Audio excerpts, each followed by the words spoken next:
Namaste and welcome. My name is Gopaladasi. Today we're doing the first in our series on exploring a journey of self-discovery. Many of us come to a point in our lives, like a crossroad, where we start to look and think, is this really what my life is all about? Sometimes it may come about because of a broken heart or, death of a loved one, or just changes in our situations, and we begin to wonder, where do I fit? Who am I really? And this is such an important question for us to ask, because we all want to be happy, but how we identify ourselves actually determines where we're going to look for our happiness and our satisfaction. So usually we identify with whatever body we have on, and we think, this is me. I've got a female body. I'm a female. I was born in New Zealand. I'm a Kiwi. Whatever the body is, we think that's who I am. So we look in the mirror in the morning and we go, maybe not so good today, whatever. But we identify with that body that we're looking at, and we think, that's who I am. And when we think I am the body, then we're going to naturally try and find our happiness through the body. So if this is me, then fill it up, and then I'll become more satisfied.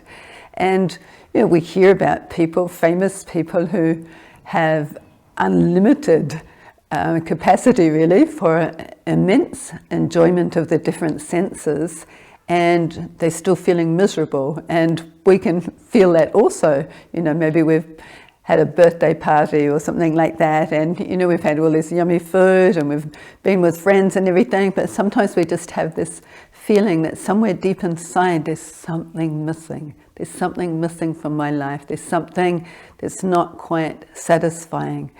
And we begin to wonder, what is that? And where do I look? How do I find out what the real purpose of life is? Because our whole society is saying the goal of life is to consume, enjoy yourself, consume as much as you can, have a good life. And yet many of us feel like, well, I've done all that, but I still have this feeling of emptiness inside. So a really fundamental question that we should all consider is, who am I? What is my real essence? And that's what we're going to focus on today, is what is my real essence?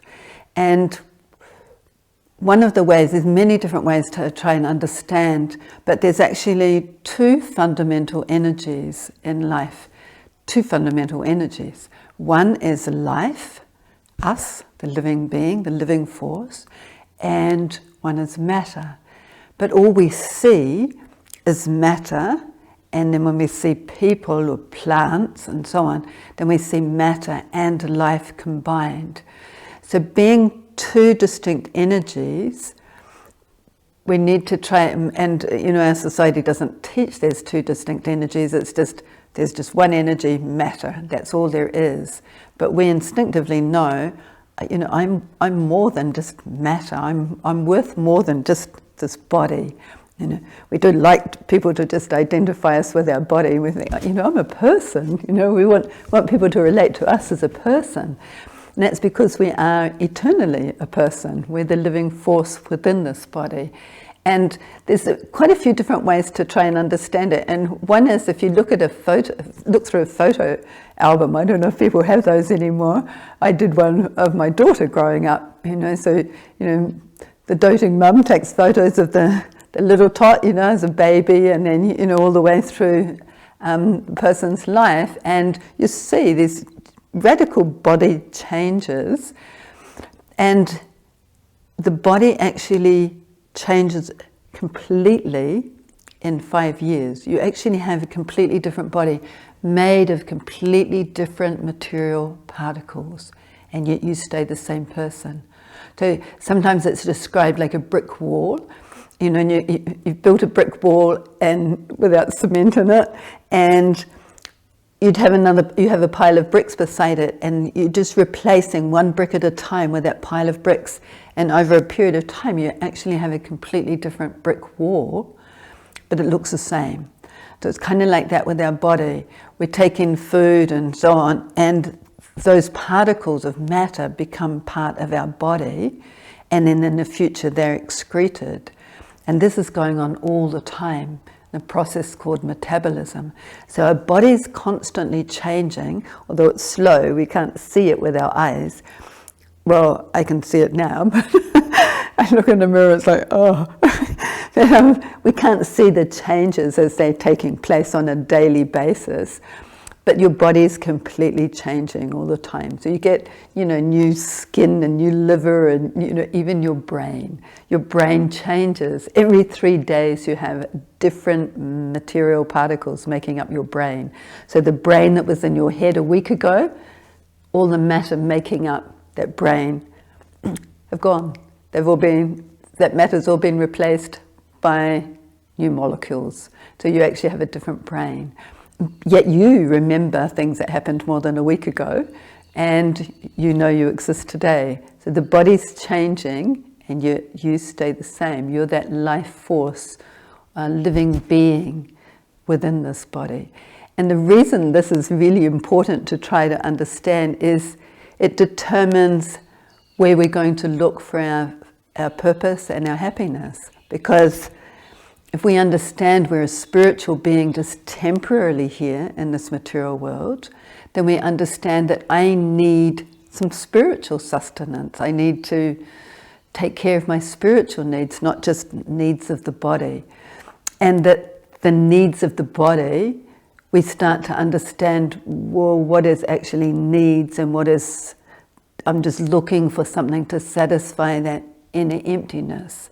So if I identify with my body, like I said just before, is that, just try and fill it up. So we maybe feel a little empty, I just feel like something's missing, or maybe I get a pizza, or I have a donut, or I have a piece of chocolate, maybe something, maybe I watch a movie. We're trying to always find something to fill up that little gap inside. It's kind of like inside our heart, we know there's this emptiness there, and it's like, what can I do? Maybe that, or maybe if I buy that, maybe if I go here. We're always looking outwards, trying to find that thing that's going to satisfy our heart, not knowing that actually nothing's going to satisfy my heart because I'm a spiritual being. Nothing material is going to satisfy my heart because I'm a spiritual being. I'm situated within this body, and I need to have some spiritual food in order to be satisfied. And without that spiritual food, we have a society like we've got, which has made amazing advancements, in fairly recent history for economic development, for material comforts, and yet there's like a pinprick in society. There's all these different problems. There's so many different manifestations of people not actually being satisfied, even though we have plenty of stuff. And so that's why it is so important on a personal and a social level to understand who we really are. And for one example is we hear about quite a lot is racism, where a person is identifying to be the color of their skin. So if the color of my skin is white and the color of your skin is black, then I'm seeing you as different somehow, whereas actually it's just different skin. It's not the person. It's like different suit of clothes. We don't dismiss somebody or not like somebody because they've got different color clothes on. And so we have all these different labels in our society, whether it's religious label or race label or nationality label or sex label. They're all labels that are placed upon the body, but they actually don't reflect who we really are as a person inside. So that's why it's really important to have this fundamental yoga understanding. There's a mantra called Aham Brahmasmi. I am spirit soul. I'm the eternal living being. I'm not this body.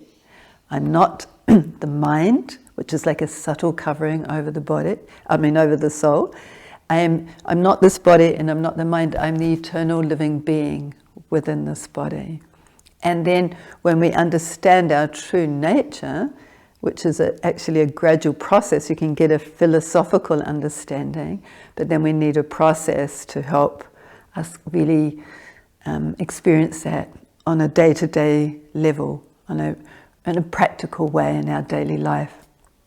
And so that's where the meditation practice comes in. We need a cleansing process that's going to free us from these misconceptions of who we are. So it's important we have this, at least an intellectual understanding that I'm the spirit soul within this body, but we also need a practical process which will help us to really know that on a deep level. So the different layers of covering over us is, like I said, there's this external physical body, but we're also covered by a mind. And we identify really strongly with our mind, with our thoughts, with our feelings, with our emotions. And so, we think, I feel happy, I feel depressed, I feel sad, I feel angry.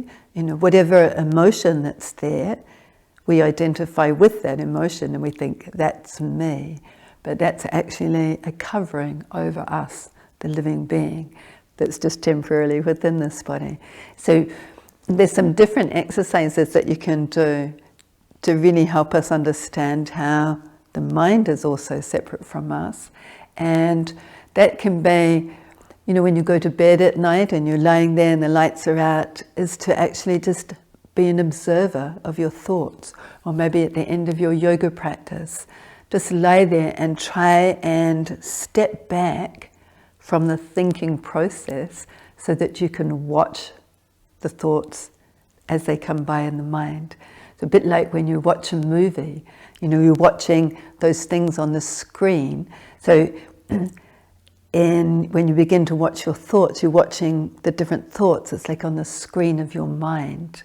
So you're the separate entity, you're the person who's observing those thoughts and the feelings as they come and they go.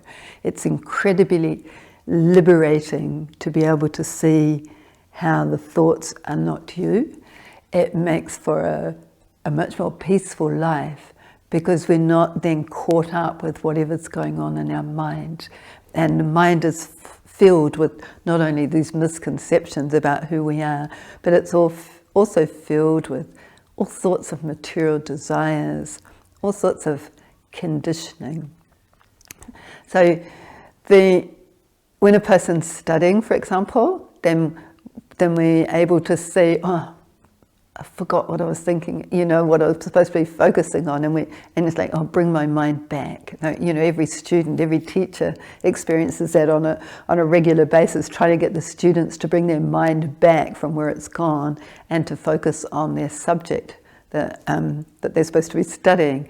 And so it's like that with us. Our mind is something that wanders off, it goes here and there, and we are the person who's supposed to direct our mind or redirect our mind to where we want it to be. And sometimes it might be going into a dark place, and it's like, okay, we take our mind, we use our mind and we draw it back, and we go, okay, now where am I going to focus my mind? I don't need to follow what's going on in my mind. I don't need to let it drag me this way and that.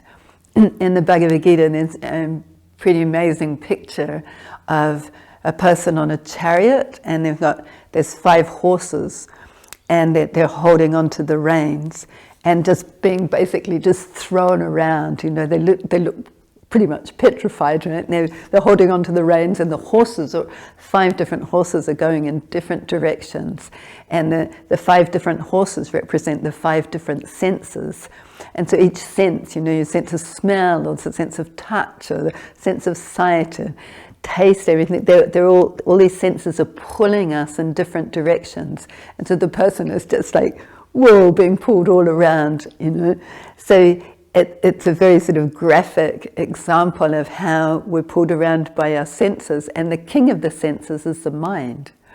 So, and above the mind is the intelligence. So when we understand these senses are mine and I'm supposed to be able to use them, and whenever I need to, and actually be able to withdraw them or draw them in, you know, like a tortoise, you draw the limbs in, so you can draw the senses, you know, okay, not now, you know, just like, you know, if you've got a little child, you constantly like, no, you can't touch, not that, not now, you know, trying to, oh, what about this, or, you know, take them shopping, I want that, you know, so we try to train them and tame their senses. So it's like that with us, we need to try and tame and control our senses by the power of our mind, which can be directed by a superior quality, and that is our intelligence.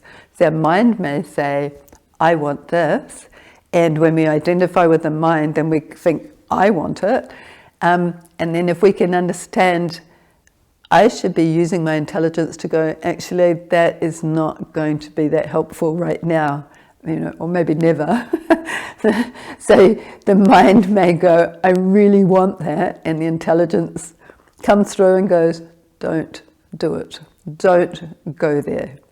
So we are a spiritual being, and we're covered by this external physical body that we can see, but we're also covered by what's called a subtle material body. Subtle meaning you can't see it with your eyes.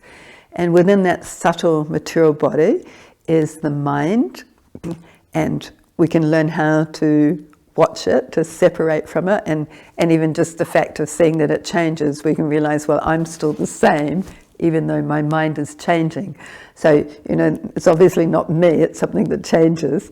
And so we're covered by that, and above the mind, the other part of the subtle body is intelligence, and then above that is called false ego, or a false conception of who we are.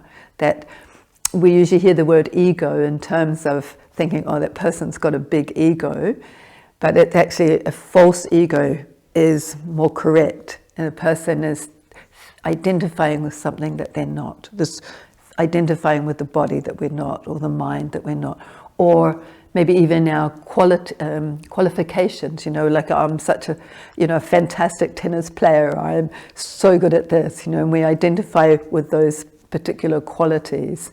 And so that's called a false ego, identifying something that's actually a temporary thing, not our true essence, not our true nature.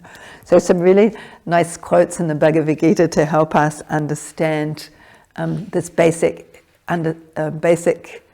first point of not being the body, and that is to, in the Bhagavad Gita, Krishna speaks on how the living being is an eternal spirit soul. And I'll just read for you. Know that which pervades the entire body is indestructible. We're indestructible. The body's definitely indestructible, but we're not. Right? No one can destroy that imperishable soul. Only the material body of the indestructible, immeasurable, and eternal living being is subject to destruction. So the body will gradually be destroyed, but we are never destroyed. And another quote is, never was there a time that I did not exist, nor you, nor all these kings, nor in the future shall any of us cease to be. So that takes away all the anxiety about death, because it's just a temporary, this life is a temporary chapter in an eternal life. The living being is eternal. This particular life we're having now is a temporary life. And the purpose of our human form of life is to actually come to know our true self, where we fit, what is our real purpose in life. That is the goal of human form of life is to know our true nature. So that's what we want to try and explore. And if you have any questions, you're really welcome to ask. We will explore other aspects of our identity and the journey of self-discovery. And I hope you will find it very helpful and meaningful in your life.